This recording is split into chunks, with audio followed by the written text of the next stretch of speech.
O Tribunal Regional Eleitoral do Estado reuniu a imprensa para esclarecer dúvidas sobre as eleições de 2018. As novas regras da propaganda eleitoral e a divulgação das chamadas fake news foram destaque no encontro que contou com a participação de membros da Corte Eleitoral.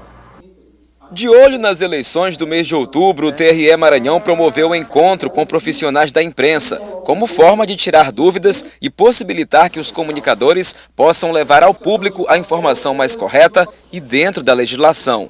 O principal objetivo é esse, é atraí-los e manter esse permanente contato com a imprensa, porque vocês são responsáveis pela divulgação e pela orientação que o eleitor deve receber para que possa exercer a sua cidadania, votando livremente, com consciência e sem nenhuma coação. Entre os temas abordados, destaque para as novas regras da propaganda eleitoral, condutas proibidas para a imprensa e candidatos, além do combate às fake news, informações fundamentais para a cobertura jornalística.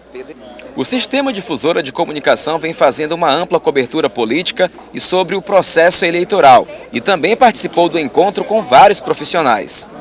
Na oportunidade, também foi anunciada a criação de um comitê gestor de notícias falsas e foram divulgados os números sobre o perfil do eleitorado maranhense. Nestas eleições, o Maranhão terá 4.537.237 eleitores.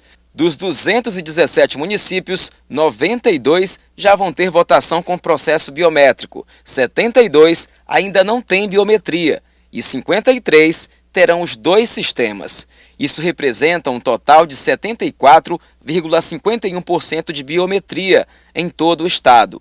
A expectativa do TRE Maranhão é que até 2022 a biometria chegue a ser usada em 100% do eleitorado maranhense. A gente espera, de uma forma muito contundente, estar contribuindo, mais uma vez, para a evolução desse processo democrático que foi estabelecido no país. São 7h46. Estamos aqui com o Bom Dia Maranhão ao vivo para todo o estado aqui pela TV Difusora. Sobre as eleições de 2018, eu converso agora aqui no estúdio com o diretor-geral do Tribunal Regional Eleitoral do Maranhão, Flávio Costa. Bom dia. Bom dia, Adalberto. Tudo pronto para as eleições desse ano? Teremos realmente...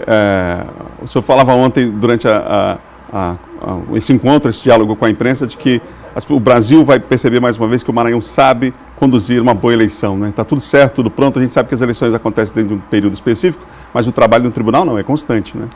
Reafirmo isso, Adalberto, até porque nós vimos num planejamento desde novembro de 2016.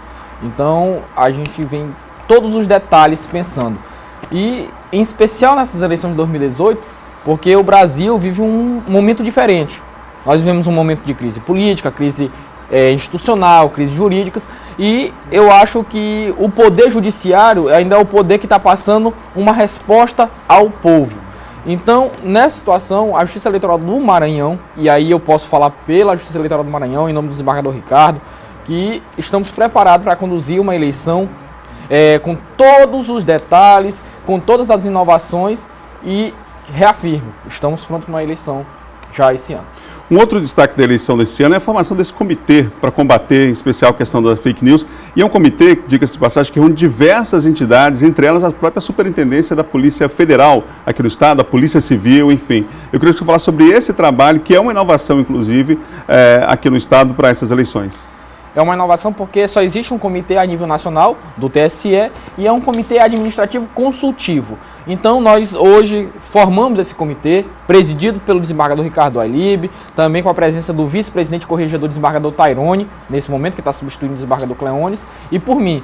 Então, é um comitê administrativo consultivo. Além dessas pessoas do TRE, irão compor esse comitê o Ministério Público Eleitoral, representa o doutor Pedro, o Ministério Público Estadual, o Ministério Público Federal, a Superintendente de Polícia Federal, Superintendente da ABIN e a Delegada-Geral da Polícia Civil.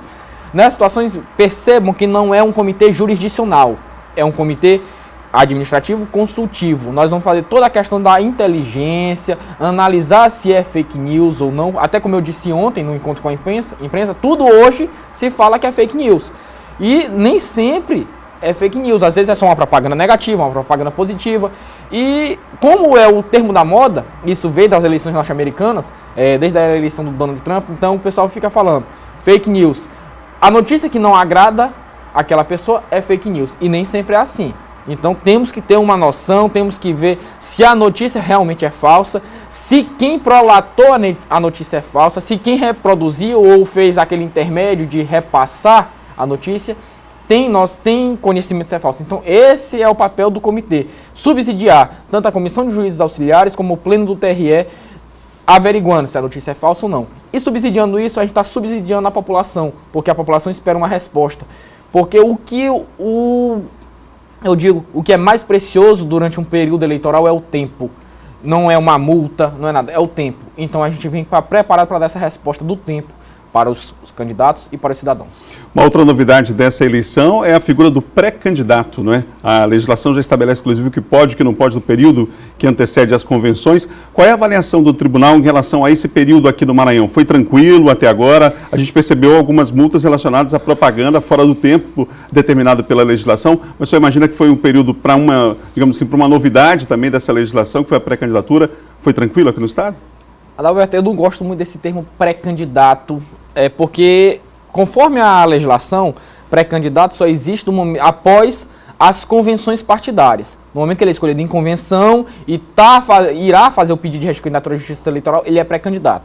Esse termo pré-candidato, quem pleiteia um cargo eletivo começou a utilizar e começou a pegar essas brechas e as mudanças da legislação para fazer uma certa campanha eleitoral antecipada. O que a lei permite, que eu acho já bem abrangente, com a diminuição dos custos, o que mais pesava em custos eleitorais era a propaganda para um candidato, houve uma redução de custos, ou há uma gradação, e o que era permitido ele fazer um debate político propositivo, ele não tinha que pedir voto. Aí voto explícito ou expresso, que é o artigo 36, em especial o artigo 36A fala. Esse voto explícito, mas ele também, continuando o próprio artigo da Lei das Eleições, o artigo 36A da Lei das Eleições, que é a Lei 9.504, ele fala alusão a uma candidatura. Se ele faz uma alusão a uma candidatura, não é necessariamente voto explícito. E a Comissão de Juízes Auxiliares, o Pleno TRE, já vem trabalhando incessantemente, várias representações. Tanto é verdade que todo dia se tem uma decisão sobre essa situação. O que, se existisse essa figura do pré-candidato, e aí que é, na minha opinião, deveria ter a figura do pré-registro, que é uma tese que o ministro Henrique Neves defende. Ele já deveria ter um pré-registro com a Justiça Eleitoral, dizer que ele pretende, dizer se ele tem condições de elegibilidade, se ele não está inelegível. Mas nesse momento a Justiça Eleitoral não tem controle de nada. Ele pega isso, essa vontade de ser, e tanto é verdade que muita gente que se afirmava ser pré-candidato e nesse momento não é, e tenta fazer uma propaganda deturpada só para algumas pessoas. Doutor Flávio, obrigado pela presença aqui no Bom Dia Maranhão. Espero contar com sua presença outras vezes. Nós temos várias questões a ser tratadas, inclusive sobre a própria propaganda eleitoral, mudanças na legislação em relação a esse ano. Eu agradeço a sua presença aqui na TV Difusora. Eu que agradeço, Adalberto, e conte sempre com a Justiça Eleitoral.